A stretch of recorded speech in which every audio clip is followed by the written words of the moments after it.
Patuloy naman ang paghahanap sa isang batang 12 taong gulang na nahulog sa sapa sa kasagsagan ng ulan kahapon sa Caloocan. Narito report ni Victoria Tulad. Kasagsagan daw ng ulan kahapon nang mahulog sa sapang ito sa barangay 176 Bagong Silang, North Caloocan ang 12 taong gulang na si John Michael Ong o JM. Ayon sa kanyang ina, isang bata ang nakakita sa pangyayari bandang alas 4 ng hapon. Nadulas daw tapos biglang bagsak na agad sa sapa. Ano pong ginagawa dun? Sabi may inaabot daw na parang kalakal. Kasi minsan pumupunta daw yan dyan, may nagsumbong sa akin Yun, inaabot lang niya yung kalakal.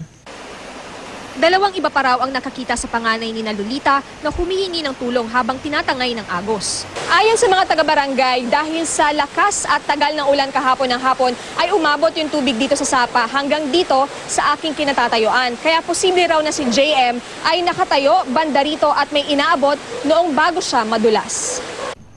Agad humingi ng tulong sa barangay ang mga magulang ni JM. Dumating din ang mga rescuer ng Caloocan.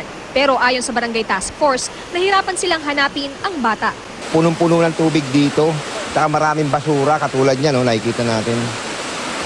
Ngayon nga, hanggang inabot na ng gabi, hindi pa nakikita yung katawan ng bata. Ipinagbabawal daw talaga ng barangay ang pumunta sa sapa dahil delikado. Alam din daw ito ng mga magulang ni JM, kaya sinabihan na siya noon pero hindi nagpaawat ang bata.